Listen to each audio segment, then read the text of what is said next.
தவழ்ந்து காலில் விழுந்து பதவியை பிடித்த எடப்பாடி பழனிசாமி இந்த தன்மானம் மிக்க ஒரு விவசாயினுடைய மகனை பச்சையின்களை 10 ஆண்டு காலம் கையெழுத்து போட்டு ஒரு பைசா வாங்காத அண்ணாமலையை பற்றி சொல்வதற்கு எடப்பாடி பழனிசாமி என்கின்ற தற்கொலைக்கு எந்த விதமான அதிகாரம் கிடையாது. இது அகந்தை, இது அகந்தை. 2026 புரட்சி தலைவர் நடத்திய இந்த கட்சி இது போன்ற கேப்பு தலைகள் என்று வழிநடத்திக் கொண்டிருக்கின்றீர்கள். தூக்கி எறியப்படுவீர்கள். 4வது இடம் கூட கிடையாது.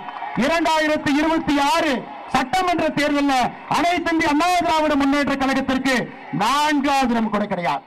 தமிழகத்தில் தேசிய ஜனநாயக கூட்டணி அனைத்து இந்திய அண்ணா திராவிட முன்னேற்ற கழகத்தினுடைய பொதுச் செயலராக இருக்கக்கூடிய அண்ணன் எடப்பாடி பழனிசாமி அவர்கள் தலைமையில் 2026 சட்டமன்ற தேர்தலை சந்திக்க இருக்கின்றோம். அதையெல்லாம் நாம் உணர்ந்திருக்க வேண்டும். எந்த திசையில போறோம், எந்த பாதையை நோக்கி போறோம். ஏன்னா இன்னைக்கு நமக்கு இலக்கு தெரியும். திராவிட முன்னேற்ற கழகத்தை வீட்டுக்கு அனுப்பணும். இலக்கு சரி, பாதையும் சரி.